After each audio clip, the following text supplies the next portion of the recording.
Sunday may start a flurry of commitments for the Alabama Crimson Tide.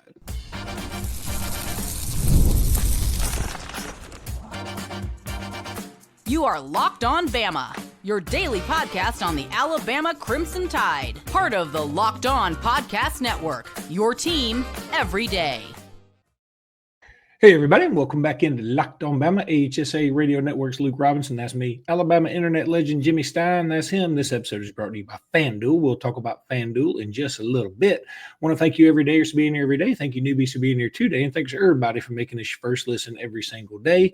You guys are the best. Jimmy, today at 11 o'clock on God's time, JJ Finch will be committing, and we believe it'll be to the Alabama Crimson Tide. Won't that be nice? A defensive lineman. Now, it's going to solve a lot of problems. It's going to stop a lot of people's whining and complaining.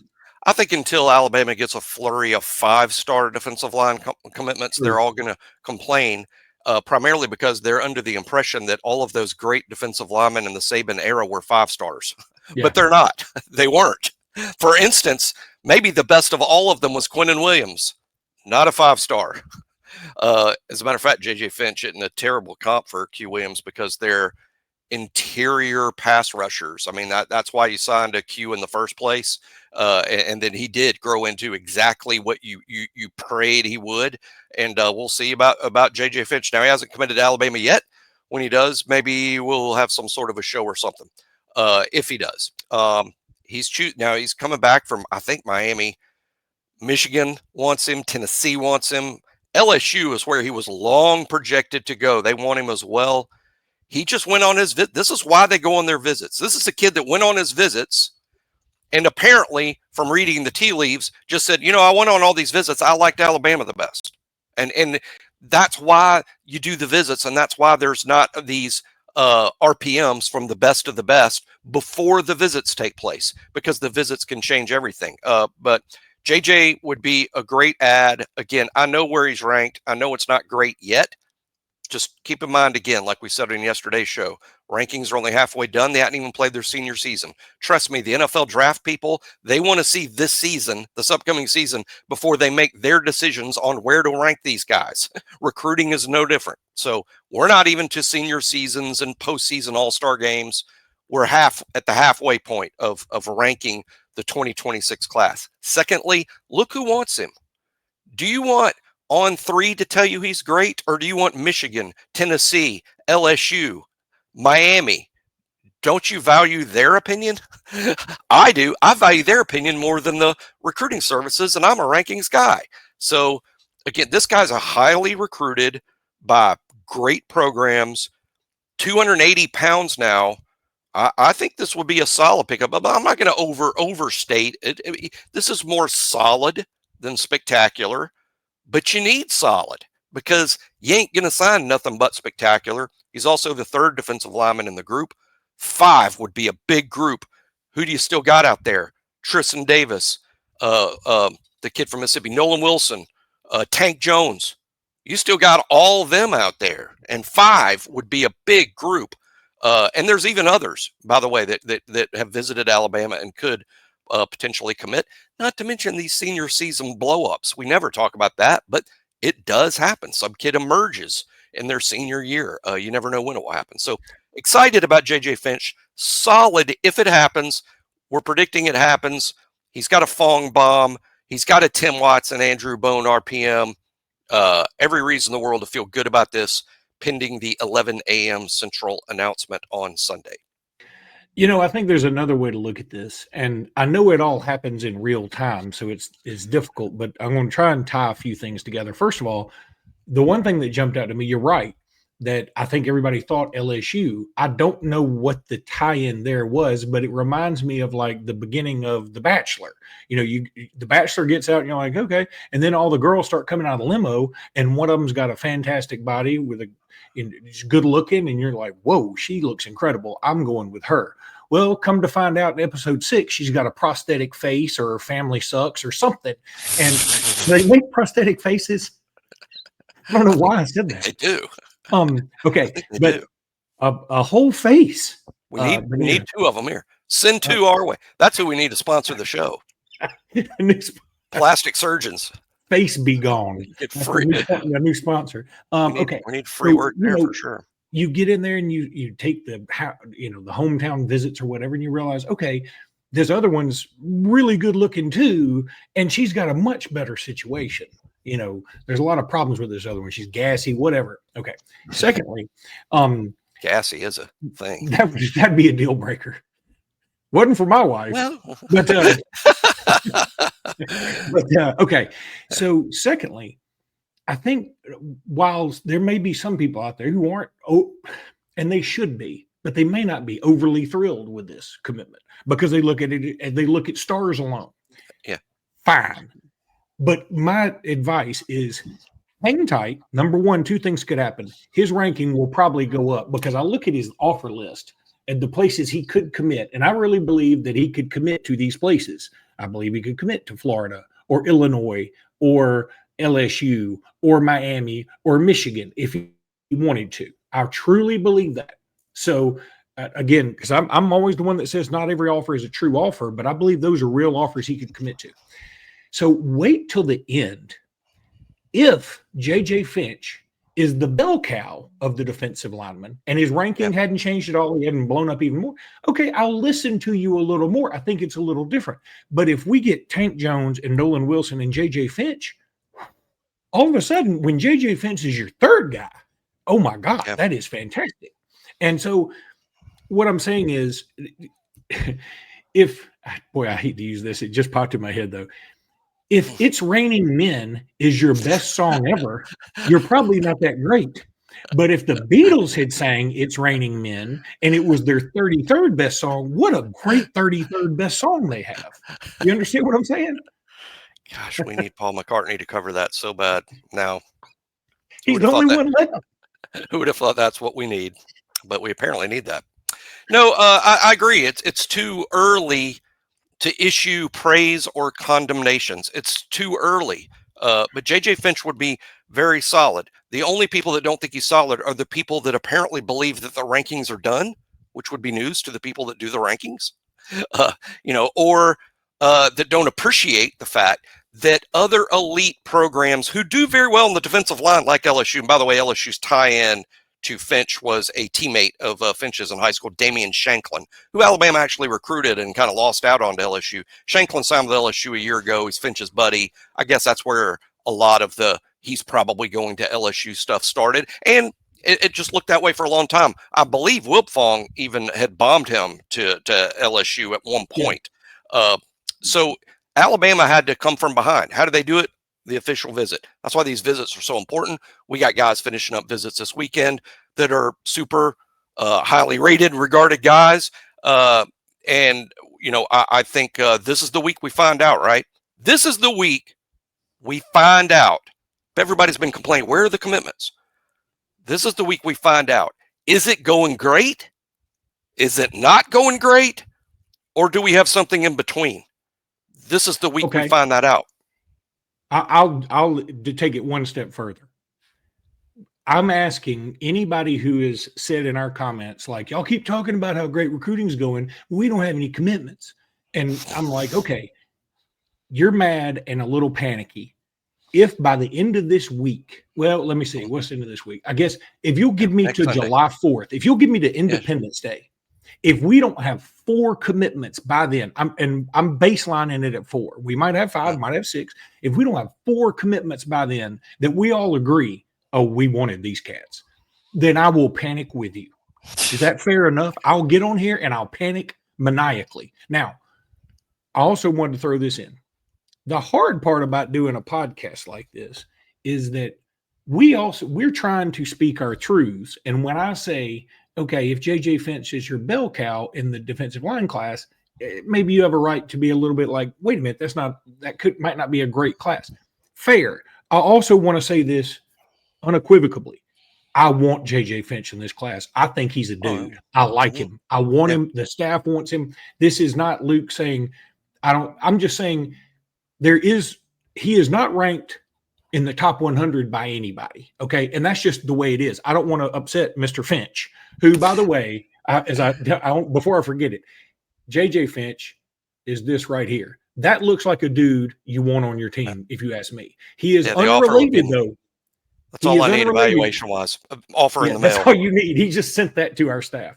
Now, he is unrelated, and I know some will be surprised to hear this and maybe even disappointed. He is unrelated to Splendiferous Finch from the Key and Peele sketch about the weird names that are on. I love Splendiferous Finch was my favorite because he went to Georgia Tech and my brother went to Georgia Tech. I just think that is the best of all those names that they put out there. Do you remember when Alabama first offered Finch and it was obvious that Alabama was recruiting Finch? They offered Finch and Finch was heavily considering Alabama. We talked about him on the show back then. We were raving about him back then when it was supposed or thought that this is probably a guy headed to LSU.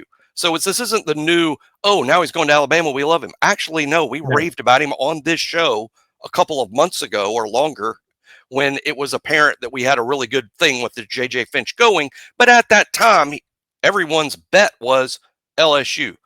So we haven't changed our tune about Finch just because he's going to Alabama. This is a really good prospect. To me, solid. I think in terms of where he ends up in the rankings, I'll just guess.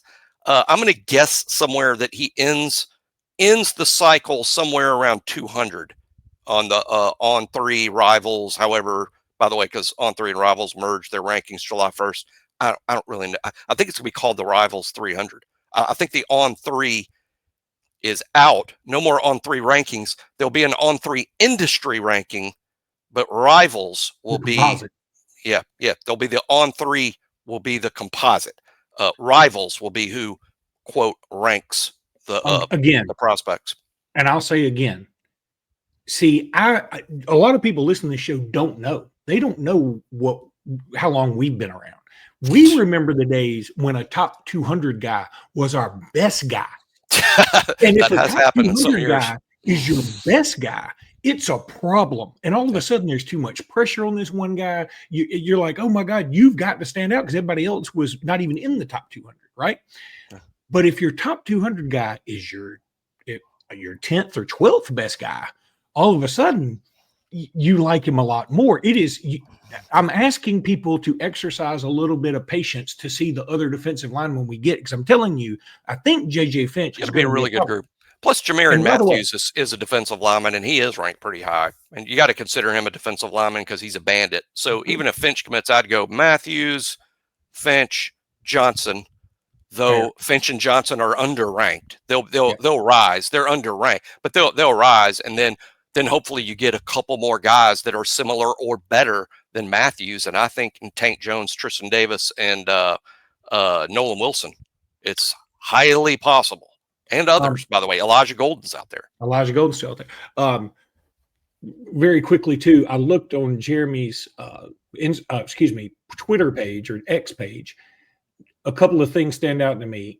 If you don't follow recruiting, or if you follow it just a little bit, you have no idea how he spells Jeremy, which is Jerimy. I dig it. That sets him apart. He also says in his bio, he has a 3.7 GPA.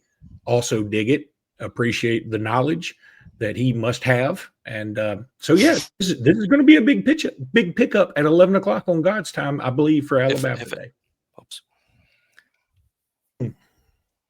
Talking a little FanDuel now because FanDuel is awesome. I mean, why wouldn't we talk about it? I mean, we crazy not to.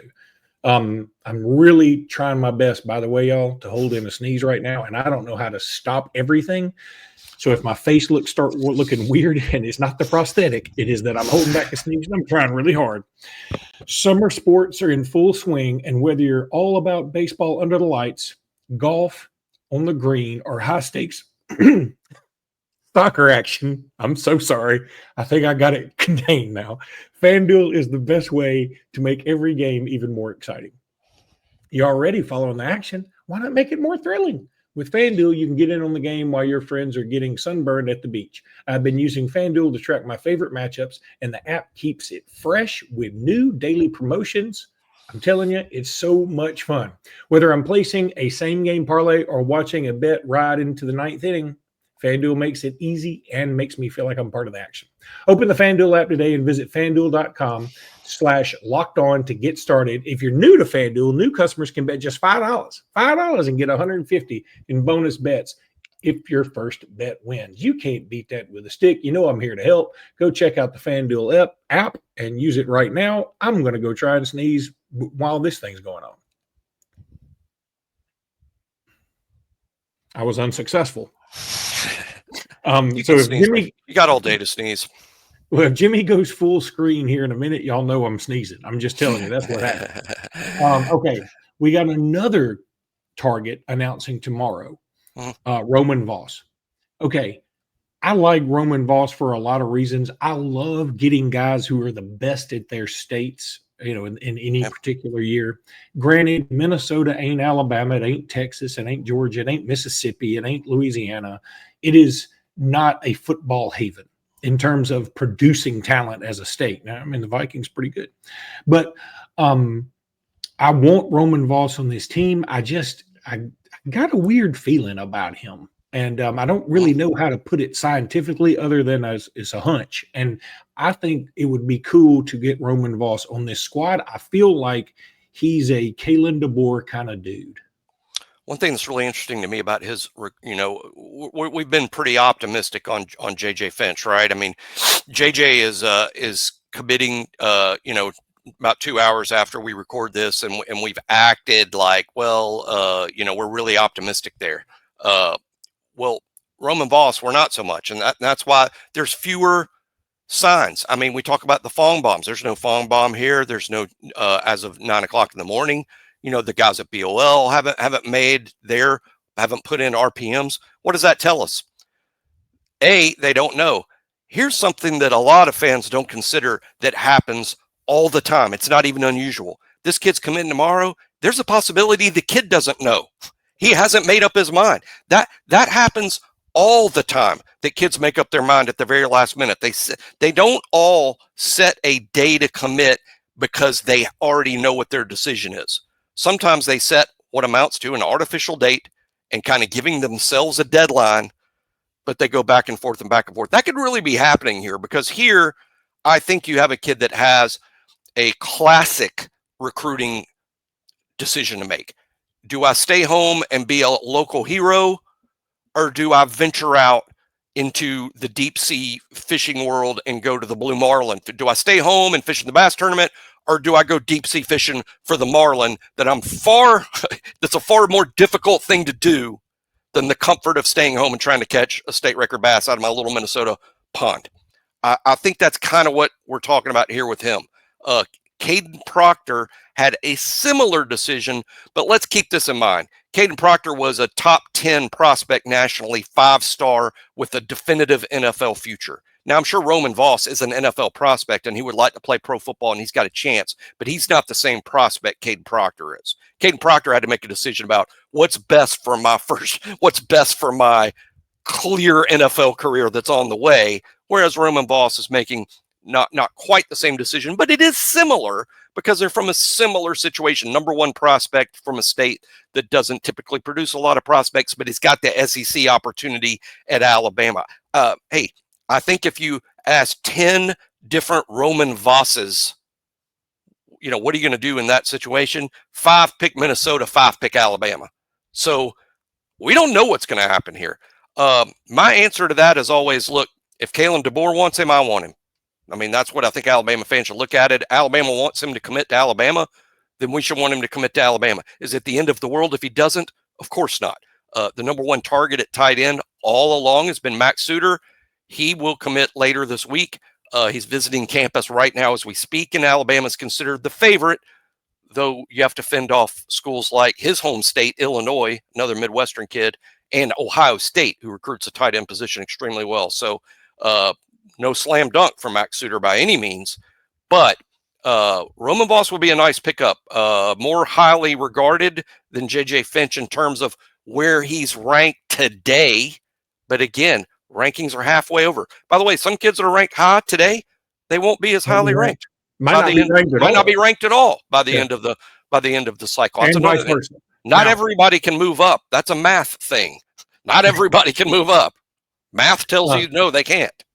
A couple of things. If if you gave me the choice, I would rather have JJ Finch, even though he's less highly regarded. Okay. Positional value, yes. That's me because of the position importance I place on it. Yes. I'm also going to say this. I am ecstatic that we don't know. And let me tell you why. You know, Jimmy and I both have some connections. Jimmy far more than I, but we get wind. I mean, we can read the tea leaves pretty good usually. When it comes down to brass tacks and it's about time for an announcement, we have a pretty good feel on where somebody's going. Now, it's not 100%. Nobody's 100%. Not even still Steve Wiltfong. We have a good feel. So what that does, though, is it does take a little of the excitement out of it, right? I'm looking forward to being excited again, potentially, or disappointed. The last time that somebody committed to us, that, again, correct me if you can give me somebody else, that I remember I was like, oh my God, I can't believe we just got that dude just now, was Evans, Rashad Evans. Rashad Evans, boy. You haven't been surprised since. Now, I can't just spit out a name, but I'll say I am sure I've been surprised since then. But that's a good example of being surprised. It's a good example of being surprised. But okay, maybe I'm sure there's been somebody that went, oh my God, I'm completely caught off guard. Because Rashawn Evans, like I had some Auburn connections with him, and they were like, yeah, he's going to Auburn. Oh. He's just going to Auburn. He's going to Auburn. And I was like, dang. Well, and I remember I had kind of played hooky from work that day. And I was in bed. I was also kind of sick. And I was laying in bed watching that live, I think on maybe either SEC Network or ESPN or something. And when he pulled out the Alabama hat, I jumped out of bed. Now we've had bigger commitments since him that did. I mean, like Tua Tagovailoa didn't super surprise. I mean, you could read BOL and go like, oh yeah, we're probably getting this dude. You know, somebody like it. But I'm just saying, like, I can't remember somebody that just completely caught me off guard when I thought it was going the other direction.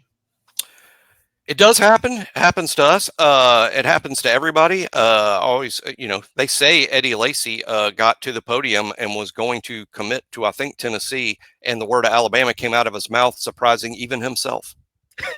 That's a rumor. That's a story. Did he forget? Did he not know how to pronounce Tennessee? I can't remember. No one take this too seriously. And so long ago, I don't remember. There's some sort of story that he'd even told Tennessee I'm coming, and told Alabama he wasn't, and then got to the podium and said I'm going to Alabama.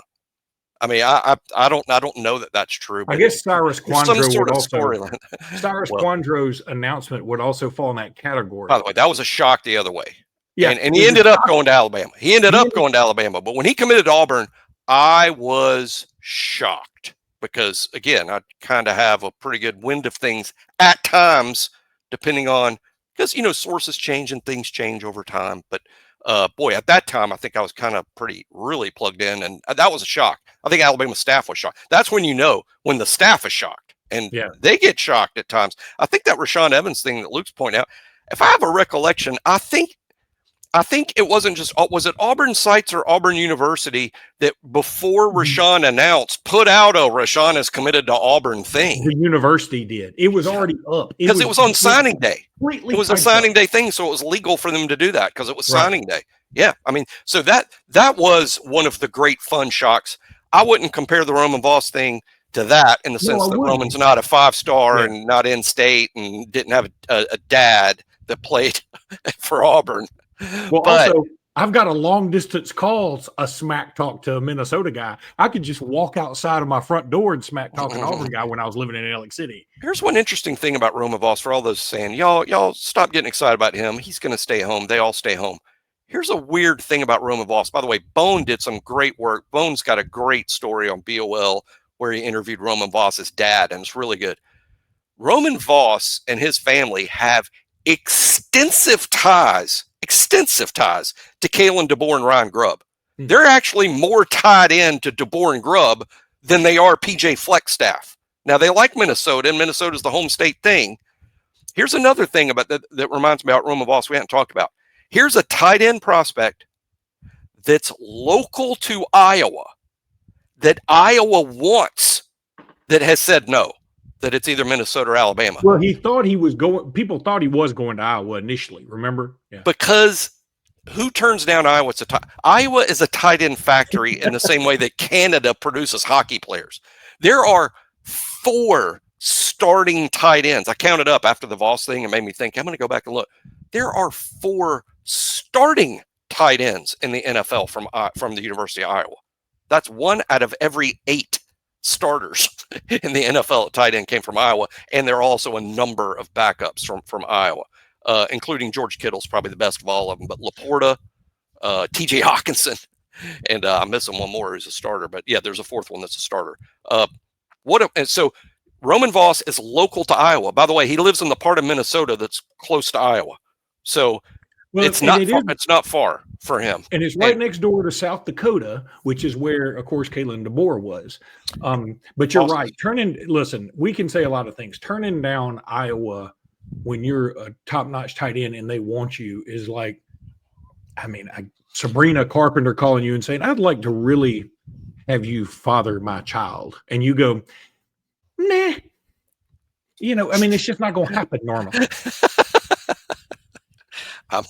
I'm stunned by the analogy. I didn't have Sabrina Carpenter on my bingo card today. Well, I couldn't. That's a good one. You love? Who's the girl that you love? I like Ariana Grande. No. Oh God, well, I do like Ariana Grande. Sabrina's area code. She weighs 16 pounds. You weigh her like at a special weighing station for very light things. Like on one of those scales of justice, you have to weigh her. No, who's the one that you like? That was the Playboy model that's got 3 names. Whose name I forgot. Sarah Jean Underwood. Sarah Jean Underwood. I was trying really hard to think of Sarah Jean Underwood, and I was like, oh my God, think of some other. I like the Sabrina Carpenter call. Because I'm going to tell you what, Sabrina Carpenter, when you listen to her music, man, it's pretty. I'm like, holy cow. That busy woman. And I listen to it a lot because, of course, my daughter's 8 and she loves all Sabrina Carpenter stuff. And I'm not sure every little 12-year-old girl needs to be belting out Sabrina Carpenter lyrics. Exactly. Because I know it's a double entendre, but she's like, I'm a busy woman. I got a lot of stuff going on. And then she's like, but I can cancel it off if you want me over there tonight. She's like, my openings are super tight. And I know the double entendre she's talking about, like, I know, I get it. I'm just saying, but my daughter is thinking, she's going, oh, my availability is super, super impossible. And I'm like, you got several years before I can explain this song. Like decades. So, but anyway. We have several years to explain why we're talking about Sabrina Carpenter on Locked On Alabama.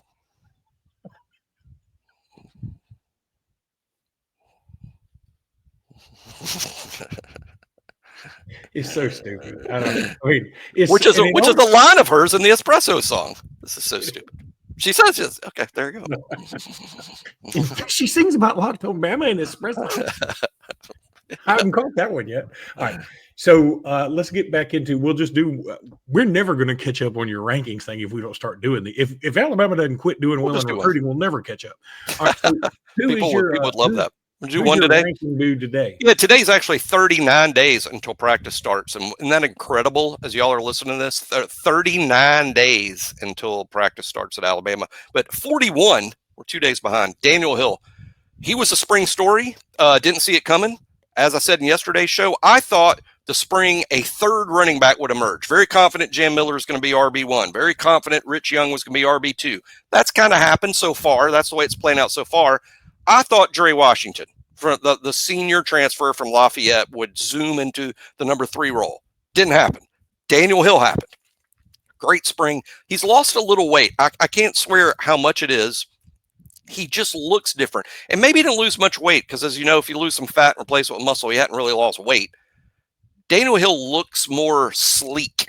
He looked like he had some burst to him this spring that he did not have last fall as a true freshman. And it's made a world of difference. And this kid's upside is significant. He's never going to be a Derrick Henry type, but this guy can be an extremely effective big back. And what I love most about Daniel Hill is we hadn't even really seen him do this yet, but he has great hands. For a big dude, he has great wide receiver type hands. And if he ever becomes a starting back and we throw balls to him, he's going to make a lot of plays on the perimeter catching balls. Daniel Hill's right now RB3. Will he hold on to that this fall? He has to hold off Dre Washington, has to hold off the home run hitter Kevin Riley, has to hold off A.K. Deere, who might prove to be potentially the most gifted running back we have on the roster today, arguably. So he's got to hold off some guys. But as of right now, Daniel Hill, RB3. And if he is RB3, we'll see quite a bit of him in the games this fall.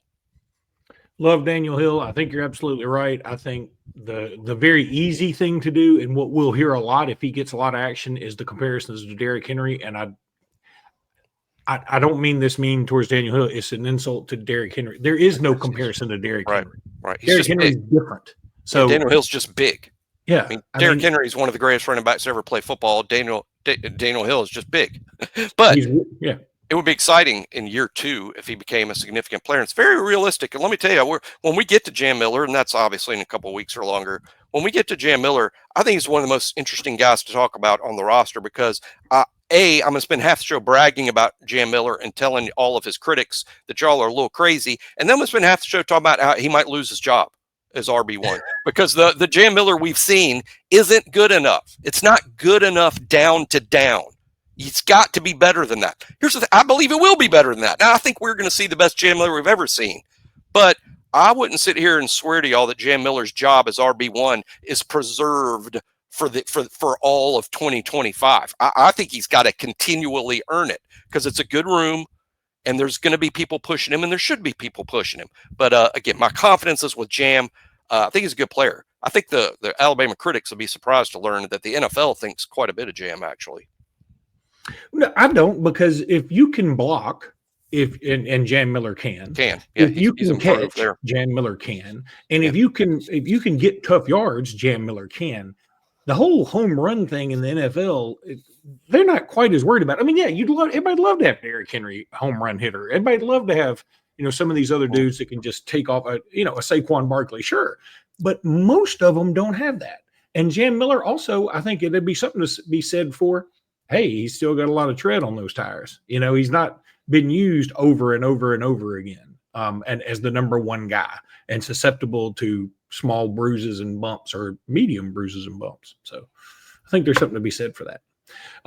But you're right about Jam Miller too, about what Jam Miller is? He's the mosquito in amber, but the Jurassic Park people have found him and they want to drill into that amber and get his DNA and make dinosaurs out of it. Meaning, I understood the Sabrina Carpenter analogy more than this one. Meaning, he's in Ember right now, but he may be amazing. Not as big as safe as he thought. Jurassic Jam. Jamrassic Park. I like that better. Jamrassic Park sounds like just a place. It sounds like something that Turbo and Ozone would have gone to and Breaking 2 Electric Boogaloo is what it sounds like. I think when you see Jam play and watch a tape of any game he played last year, you will see in every single game Alabama played, you will see Jam Miller do 2 or 3 things where you're like, oh man, Jam is good. That's a good player. But then at the end of the game, at the end of the season, you look at the numbers and you're like, that's not good enough. Wow. That's not good enough. His catch for the touchdown against Georgia, while it was a great pass from Milroe, it was a heck of a catch. It was a great catch by Jam Miller. That's a first round play. Jam Miller does first round stuff, not NFL stuff. He does first round stuff at times, but he has among starting backs during the Saban era tied for last with B-Rob in a career yards per carry number. And guess what? Brian Robinson's a starter in the NFL. Sure is. So I don't even mean it as as an insult. It's just interesting. But it is last with B-Rob. But that is B-Rob. Really interesting. Yeah, starting running backs during the Saban era, their career yard per carry number. I think it's 5.1, which is not terrible. That's not bad. But that's the worst one. That's not bad in the SEC. I think Lacey had the highest. Yeah, because that's also cheating because Lacey was the third. I bet you he got most of those on his third back. He might have gotten most of them on that one run against Michigan State. Lacey was really only RB1 one season. And it should have, if it were up to Lacey, it would have been less because Lacey was looking around waiting for a Michigan State Spartan to tackle him because he knew he was going to get bitched out on the sidelines because he wasn't supposed to score. All right. That's going to do it for today's podcast. We'll be back sooner than you think, we hope. Until then, roll tide, everybody. Roll Tide.